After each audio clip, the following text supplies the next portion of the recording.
Hello everyone, welcome back to WoT Blitz School. My name is Raish, and today we're gonna be having really good games, and we are gonna finish with obviously a gravity game. I'm sorry for, not uploading anything last week, but I had a lot of work and there was not a lot of replays available. Now I actually have a lot of replays available, so don't worry about it. And of course, I'm uploading this on Thursday, so not Wednesday, because I'm commenting the tournaments, the Summer Season Championship. I'm commenting it on my Spanish channel, and I've been streaming as well, and I've been working as well, so I'm just really, I have a lot of things to do. So if you want to help me, do this full time, you can support me on Patreon. The link is down below in the description. Just, it would help. I really want to do this full time in, someday, and I'm working on it. But yeah, you can help me do it by supporting the channel. Now we are gonna be watching the 3 replays, as usual, so let us begin with today's lesson.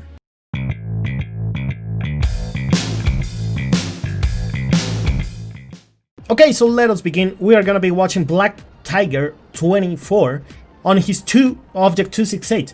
And funnily enough, this is a great map for tank destroyers, in my personal opinion. But he is also, if you can see, he's also the only tank destroyer in the game. Not only on his team, but also in the game. The enemy team doesn't have any tank destroyers. So he's gonna be, he kind of has that role right now, because he's a 268, he's not like an E3 or something super heavy. So he has the role of being the support, the third line support on the back. And with the 268 is actually good enough to do this. It's not like the Gorilla, it's not as accurate, it doesn't have the, nowadays the DPM or anything like that. But it's good enough. It's gonna be doing great things, and obviously you have the speed to be able to move around when you are done. And well, he is not gonna be done anytime soon, because his team right now is facing a lot of tanks in this area. He decides to go there for the Centurion. I would go here, in my personal opinion, I would go for the T62A or the T92, because they are the closest targets. So I believe that's a mistake on his behalf. That T62A should be dead by now, but instead he loses one of his tanks. Luckily enough, he manages to get the T62A low enough to get the kill. But in my opinion, I wouldn't have gone for that Centurion shot. The Centurion was not a threat on that, at that moment to any of his tanks. And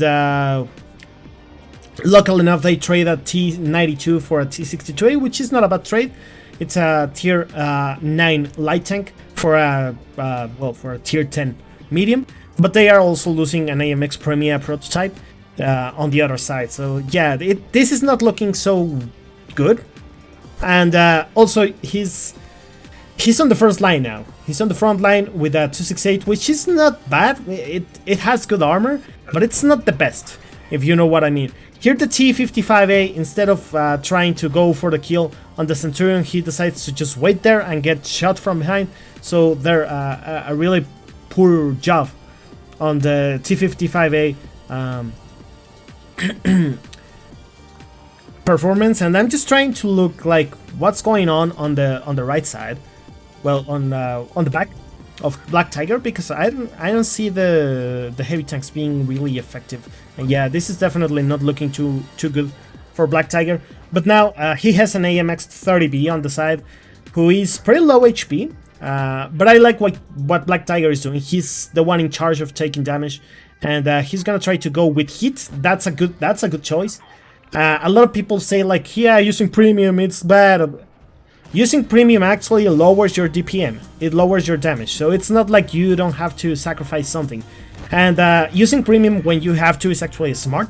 It's not being a coward. Being a coward and being smart are two different things. And a lot of people say that, but those are the guys that try to hold the line against 3 medium tanks on their light tank and expect to win. And they think they are doing the right thing when they really are not.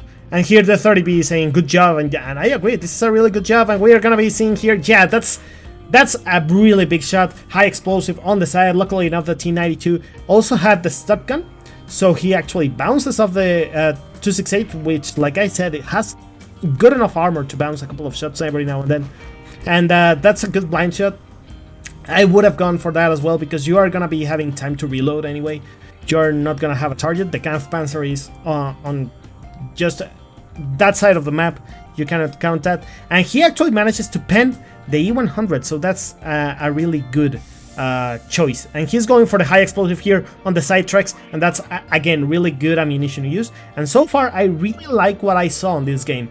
I like that Black Tiger actually cared for his team, and after like trying to help from behind, he decided to go into assault mode, and he managed to not only save his 30B but also be able to do what he did. He just held the line and he took a lot of hit points from the enemy, and in the end, that's what really won the game. The fact that you had two guys holding that line, holding their flank, and that's why they won. Obviously, at the beginning, a few mistakes, in my opinion. You were not choosing the right targets for the fight. But after that, you decided to just be more aggressive. You went from that sniping position to assault position, which I believe is the right thing to do when you're playing something like the 268. And I really liked what you did here, so congratulations on your ace, well deserved. And to be honest, you had a really good synergy with the AMX-30B. The AMX-30B and you won that game. The E100 managed to hold the line, but look at that, you had 3 zeros pretty much, and you managed to still bring the fight. The AMX-30B just playing really well with you, you managed to just completely destroy them. And since you two played with a lot of team effort, and the enemy team didn't play with team effort, you managed to win, because instead of it being a 2v4, it was a 1v2 4 times. So it was like 1, you killed them, 1, you killed them, 1, you killed them, 1, you killed them, and they were not playing together, and that's why you won. So congratulations, and congratulations for that really good teamwork with the AMX-30B. Okay, we're back. Now we are gonna be watching, it's Neo BXL? Neo BXL on his IS-4, obviously one of the most competitive tier 10 tanks. It's just been like that for a while now. And we're gonna be watching him on the new map. So that's another extra, I guess, for this replay. We're gonna be watching how Neo BXL manages to get this game or not. And yeah, so far I'm not extremely familiar with this map. I don't think a lot of people are. Only like the really high competitive teams. But if you don't know, tournaments don't really use new maps until like a few months after they are introduced, precisely so they can be analyzed on something. And I haven't played it that much. I know it's a good map, and right now we are watching one of the worst tier 8 premium tanks. In my opinion, the worst tier 8 premium tank you can buy, the T-44-100, and he's fighting against an IS-4, and he's asking no IS-4, please. So that's just amusing. That tank really cannot do much. It has like really low penetration for a tier 8, and he's fighting tier 10s. So that's just a terrible combination for that guy. I really feel sorry for that guy. And I really feel sorry for people that wasted money on that tank.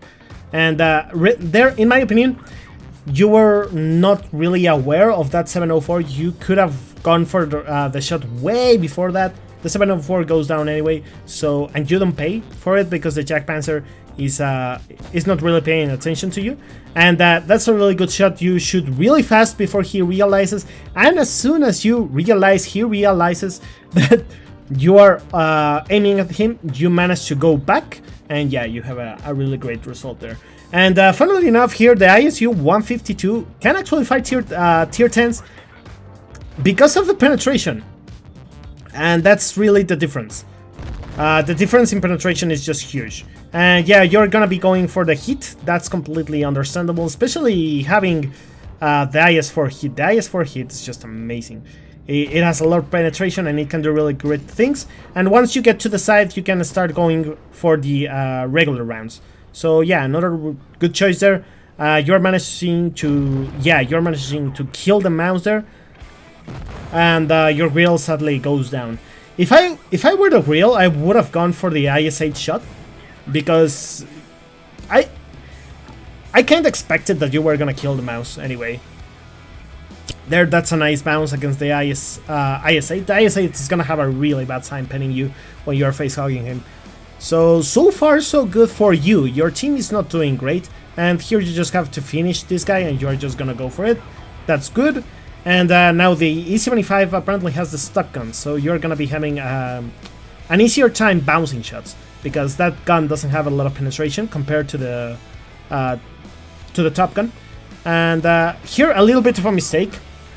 When you're turning around, you're turning your turret around instead of just the camera. So if you're on mobile, you can, like, it's like a safe zone to turn around. You can use it to just turn the tank, well, turn the view without turning the turret of the tank. Luckily enough, you are just looking for a second there, so you are not risking too much. And in my opinion, you should be more careful with that. And yeah, you're gonna go for the hit here. You're gonna go for the most powerful tank you're facing here. And now I would say that the E50M is by far the most dangerous tank of these two. You're gonna go for the Amarak there, so that's a good result for you. And that's a good bounce with your turret, even with when the E75 uses heat. And yeah, I said E75, I mean the E50M. And so far you're having really good results, but yeah, now you're a one-shot for both of them. This is gonna go down. No, you managed to bounce hit, and also the E75 bounces your side, and you managed to get the E50M. So now the E75 is gonna have a really tough time against you. You have a lot of cover, but you cannot go through those tanks. There's just nowhere to go for you. And okay, the E75 just shoots. I don't think he had a shot there. I don't think he had anywhere to shoot at. And yeah, that mouse is completely blocking him. So you definitely can't go through there, or can you? I really doubt it. I don't think there's enough room for you to go there. I wouldn't even try myself. Now, if you try and you manage to do it, hey, congratulations. But yeah, you're just gonna go around. You have to bounce this shot. It's what you have to do. You already bounced almost 3,000 damage, so that's a really good result for the IS-4, considering it has under 3,000 HP. So you're angling really well here. That's gonna be tough for him to pen, and he kind of knows that. And you're gonna be side scraping now. He's gonna turn you. He's gonna side scrape as well, but he makes a horrible mistake. He tries to just turn around and go out, and you managed to get that. That was a 3v1, my friend. So congratulations on your Kolovanov, and Steel Wall Radley Walters have an extremely well-deserved ace. That's 1,641 XP. So really good comeback there. I think your team just completely vanished, and you managed to get that game. So congratulations, that was a really clutch game. You made a few mistakes, but really not a lot of them. I would say that you actually played really well. There were not a lot of bad things to do. And even with the bad DPM on the IS-4, you managed to bring that game. So yeah, congratulations, really good game. I really enjoyed it. So now let's watch the last game of today. And I believe you're really gonna enjoy it. It's a really fun game. So for the final game of today, we're gonna be watching the mouse in gravity mode. Now, gravity mode is, in my personal opinion, it's the best game mode when it comes to fun. It's just extremely fun to play it. It's just really, it's just hilarious, and I really enjoy it. My favorite game mode, it's Uprising, because you can make like millions of credits in no time. But this game mode, in my opinion, it's a little bit more fun. And after all, a game is about fun. So we're gonna be playing also the mouse. The mouse, in my opinion, is the best tank you can play in this game mode, because the mouse only has one weakness. The biggest weakness of the mouse is that it's really slow. But what happens when you take that weakness away from the mouse? That's 1,400, pretty much 1,500 damage in just a moment. And never mind, you actually managed to kill him because someone shot him, it bounced, and he crashed against you. And that's just what happens with the mouse. You managed to go 50 or 60 kilometers an hour, and you managed to ram people. So it's really, I really enjoy it. I really enjoy what happens, and yeah, we're gonna be watching that again. Oof, that's a lot of damage. And this is why this game mode is fun. Like, watching the tanks fly, watching that, there's like an E100 on top of another E100. It doesn't make sense, and that's what's fun of it. It's just for fun. And you're also gonna be able to grind the stock vehicles without affecting your win rate, for example, or your stats. You're gonna be able to grind crew, like the crew experience. You're gonna be able to do a lot of things without really having issues, and you're gonna be having fun in during that. I actually wasn't playing a lot of Blitz unless I was streaming before this game mode came back.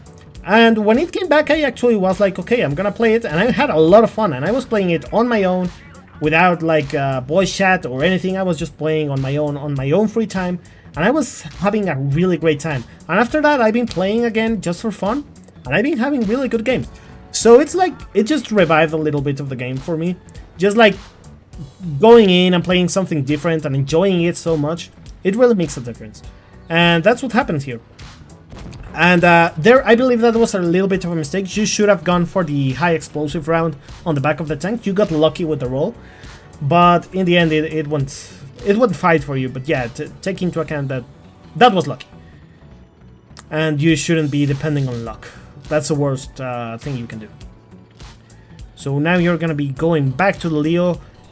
Now, saying that in gravity you are making mistakes is really... It doesn't really count, because again, you're not playing for stats, you're not try-harding, and that's something that doesn't happen that often anymore. You're not try-harding, so you're just playing for fun, and you're just trying to go for the 1000 RAM on the waffle, and you're just going for the Kolovanov now, and that's what the point of gravity is. And what I find really fun on this game mode is that light tanks have way less control than heavy tanks.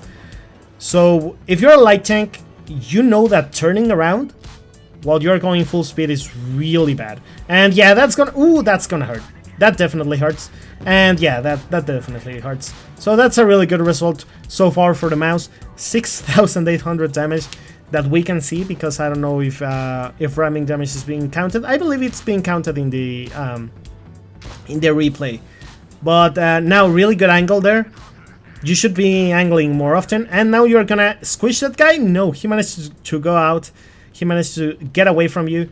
And you're gonna be going for the tracks there, and you're gonna be angling again. Really good result there for you. And you're just pushing that guy. And that's the point of the mouse in this game mode. It's just push, push, push, push, and don't stop pushing. Just keep going. Just keep believing. And if you believe enough, this is what's gonna happen. Yeah. He actually got up, and you're gonna be going down. He manages to break your track there. That doesn't make a lot of sense. You just have to go, yeah. That was actually a fairly lucky shot that he over-angled that. But yeah, that's 8,200 damage. Obviously, there was a lot of ramming and everything involved, and it would also be a Rasenai. So it's 1,793 base XP, 7 kills, 8,200 damage, over 2,000 bounced. It was just an amazing game for the mouse, and this tank, if the game mode, well, when the game mode comes back, I highly advise you to try this tank. The mouse is just amazing. The Jack Panzer E100 is also amazing. The E100, the BK72, in my opinion, the heavier the tank, the better. So yeah, I hope you guys enjoyed this episode. I hope you enjoyed this game. Thank you, WoW278, for sending this replay. And it was just amazing, hilarious. It was really great, a really great result for you. And just, yeah, I really miss gravity already. Let me know what you guys think below. And yeah, thank you everyone for the support. We are already at 600 subscribers on this channel, so we are growing fast, and I hope we continue to do so. So without anything else to say, I'll see you guys on the next one. Have a great, well, there's only 2 days on the week before the weekend, so I'll see you guys on the weekend. Have a great rest of the week. See ya.